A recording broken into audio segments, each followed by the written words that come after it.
marching on the streets in the name of protest and then destroying, like, any shops or stores or destroying someone's livelihood or setting cars ablaze and things like that. How is that protest? Because your voice is heard, but not to the government, but to the person who's incurred the loss. You've destroyed someone's livelihood. And if that is what you're calling protest, sorry, it's not protest, it's detest. Mm. Yeah. And it's happening all over the world. Where is one place where protests are not happening right now? That's true. Yeah. And what is the timelines of Kali Yuga ending? So Kali Yuga is supposed to be there for 432,000 years. Okay. Okay. In It's our the time. shortest of yugas. In our time. Yes, it is Okay. the shortest of yugas, right? Um, and right now we are somewhere in like the 4,000 year. So there's so much more time. So much more time. Oh yeah, like more than 300, more than almost close to 400,000 years for Kali Yuga. Okay. Yeah, And then what is the Yuga after Kali Yuga? it'll go back to Sati. So It's a cycle again. Yeah. so then again it's going to be Satya Yuga. But when this cycle happens, is it still going to be the same demons like repetitive, or it's going to be like Could change. it could It change? could change. Yeah. Okay. And then it is said in the book, I believe, or maybe I've read in some other book, we all are a dream of Vishnu. If I'm correct? In one way, Yes, right? yeah. Okay. But the lineage that I belong to, right, is we all are Shiva himself. We just Shiva don't himself. know it. We are unaware of the fact. And when you become aware, you become Shiva or you become Bhairava. Is that where Aham Brahmasmi comes from?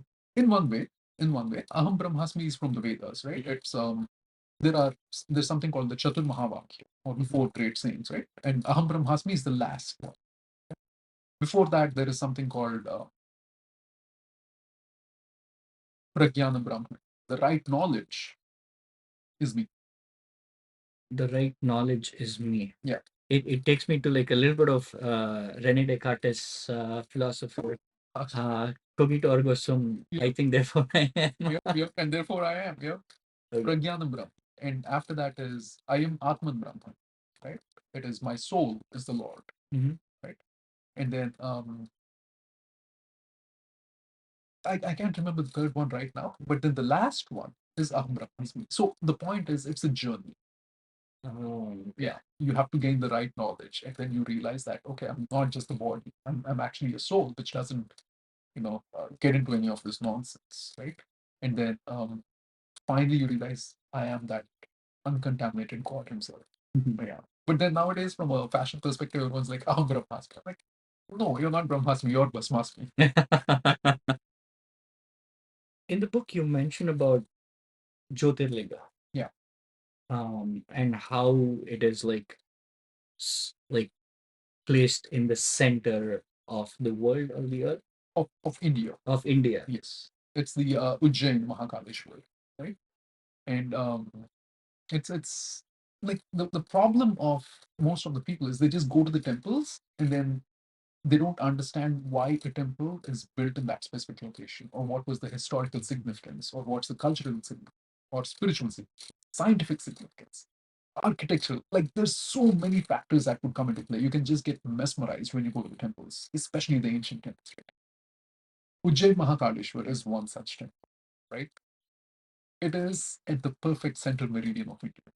Center. Yes. So it is from this point that all the panchangas are developed. They tell you exactly what time the sunrise happens, the sun sets, Wow. when the planets are going to align themselves and everything. All of those calculations are made from Ujjain Mahakaleshwar, Mm. right? And it makes perfect sense. It's Kaleshwar. It is time.